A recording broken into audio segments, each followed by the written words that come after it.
दोस्तों भारत के अंदर 3.2 गीगाहर्ट्ज से लेकर 3.67 गीगाहर्ट्ज की फ्रीक्वेंसी के ऊपर 5G सर्विस देखने को मिलेगी। और दोस्तों ये वही फ्रीक्वेंसी बैंड है जिसके अंदर N78 फ्रीक्वेंसी बैंड आता है, जो मेजर सभी 5G स्मार्टफोन के अंदर हमको फिलहाल देखने को मिल रहा है। चाहे फिर वो सस्ता 5G स्मार्टफोन Realme 8 5G हो, या फिर OnePlus के 9 सीरीज के कोई भी स्मार्टफोन हो, या फिर OnePlus Nord हो, जिसके अंदर एक ही 5G बैंड 178 दिया गया है। तो जितने भी 5G स्मार्टफोन भारत में लॉन्च हुए हैं उसके अंदर N78 बैंड देखने को मिल रहा है, और जिसके अंदर अभी 5G ट्रायल स्टार्ट होने वाला है इसी फ्रीक्वेंसी बैंड के ऊपर। और दोस्तों यही फ्रीक्वेंसियां है भारत के अंदर जिसके ऊपर 5G सर्विस दी जाएगी, ऐसा नहीं है। मिलीमीटर वेव 5G की फ्रीक्वेंसियां जो है वह है 24 गीगाहर्ट्ज से लेकर 28 गीगाहर्ट्ज, और जो 700 फ्रीक्वेंसी बैंड है जो अनसोल्ड रही है अब तक 4G की, उसके ऊपर भी सब 6 गीगाहर्ट्ज फ्रीक्वेंसी बैंड के तहत 5G ट्रायल स्टार्ट होगा और 5G सर्विस भी देखने को मिलेगी। और हाल में जो 4G फ्रीक्वेंसियां कंपनियों के पास है, जैसे कि 1800, 800, 900, 2500, उसके ऊपर भी 5G ट्रायल की मंजूरी मिल गई है। तो वहां पे DSS यानी कि डायनेमिक स्पेक्ट्रम शेयरिंग टेक्नोलॉजी की मदद से 5G सर्विस देखने को मिलेगी। तो दोस्तों यहाँ पे टेलीकॉम कंपनियां पहले हमको 3.2 गीगाहर्ट्ज से लेकर 3.67 गीगाहर्ट्ज की जो फ्रीक्वेंसी बैंड है उसके ऊपर 5G सर्विस देगी, जिसके अंदर आपको 5G स्पीड थोड़ी कम देखने को मिलेगी ट्रू 5G स्पीड के मुकाबले। और दोस्तों ट्रू 5G स्पीड हमको मिलीमीटर वेव 5G के अंदर यानी कि जो 24 गीगाहर्ट्ज से लेकर 28 गीगाहर्ट्ज की फ्रीक्वेंसी बैंड है उसके ऊपर ज्यादा 5G स्पीड देखने को मिलेगी। लेकिन दोस्तों ये जो मिलीमीटर वेव फ्रीक्वेंसियां होती है उसको यूज करना थोड़ा कॉस्टली रहता है, क्योंकि दोस्तों इन फ्रीक्वेंसी के ऊपर स्पीड ज्यादा देखने को मिलती है तो कवरेज कम मिलता है, और जब कवरेज कम मिलता है तो ज्यादा इक्विपमेंट, ज्यादा हार्डवेयर लगाने पड़ते हैं कवरेज कस्टमर को ज्यादा देने के लिए, जो कंपनियों को ज्यादा कॉस्टली रहता है। तो यहाँ पे कंपनियां पहले इस तरह से जो फ्रीक्वेंसियां उनको ज्यादा कॉस्टली नहीं रहती, जिसके अंदर ज्यादा हार्डवेयर इंस्टॉल नहीं करने पड़ते, वह टेक्नोलॉजी का यूज करके हमको 5G सर्विस देगी। जैसे कि अभी हमको 3.2 से 3.67 गीगाहर्ट्ज और 700 और जो 4G फ्रीक्वेंसी है उसके अंदर 5G सर्विस देखने को मिलेगी।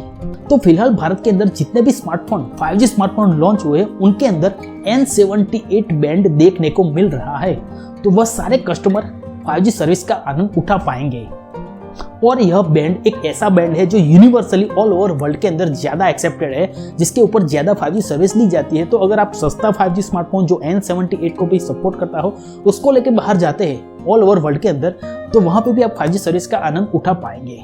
तो दोस्तों फिलहाल जो OnePlus कह रहा है कि हम ज्यादा 5G बैंड आपको अपडेट करके नहीं देंगे अपने 5G स्मार्टफोन के अंदर, तो जिन लोगों ने OnePlus के स्मार्टफोन खरीदे हैं उनको घबराने की जरूरत नहीं है, क्योंकि दोस्तों उनके स्मार्टफोन के अंदर वह बैंड तो ऑलरेडी अवेलेबल है जिस बैंड के ऊपर हमको 5G सर्विस देखने को मिलेगी।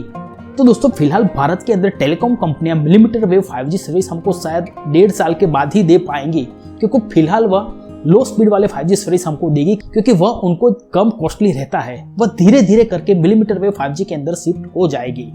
तो दोस्तों इसीलिए जो स्मार्टफोन बनाती है वह कंपनियां हमको फिलहाल वही 5G बैंड दे रहे हैं जिसके अंदर हमको 5G सर्विस देखने को मिलेगी।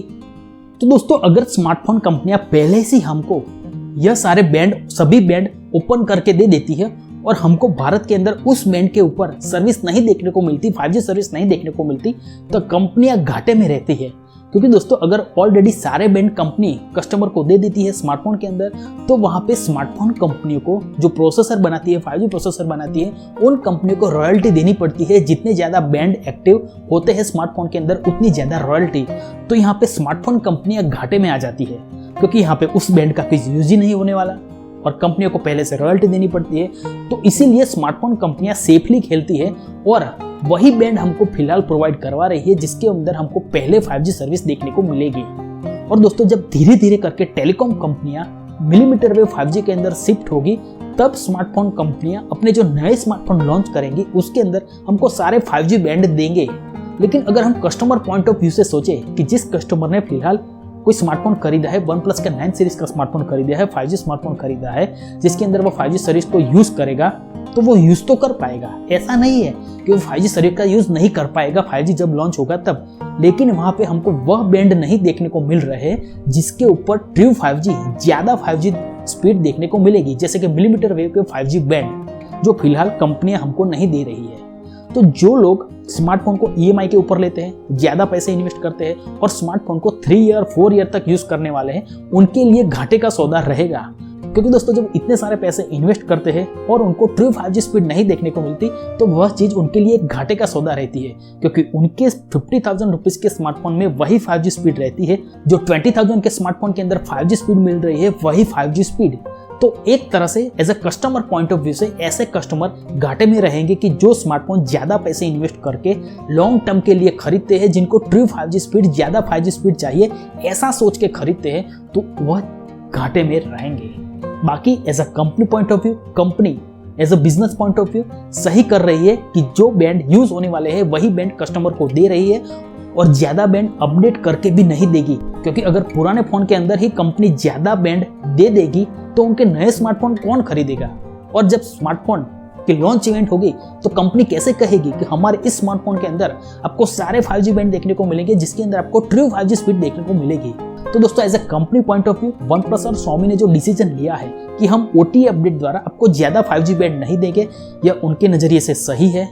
और जिन लोगों ने 5G स्मार्टफोन खरीद लिए हैं उनको भी घबराने की कोई ज़रूरत नहीं है, क्योंकि दोस्तों वह 5G बैंड आपको ऑलरेडी दिया गया है जिसके ऊपर आपको 5G सर्विस देखने को मिलेगी। लेकिन दोस्तों घाटे में वही लोग रहेंगे जो लॉन्ग टर्म के लिए एक 5G स्मार्टफोन खरीद रहे हैं, क्योंकि वह ट्रू 5G का आनंद नहीं उठा पाएंगे लॉन्ग टर्म के लिए। तो दोस्तों अगर आपको ये वीडियो पसंद आया है तो इस वीडियो को लाइक कीजिए, शेयर कीजिए और चैनल पे नए आए तो चैनल को सब्सक्राइब कर लीजिए। आभार, धन्यवाद, थैंक यू।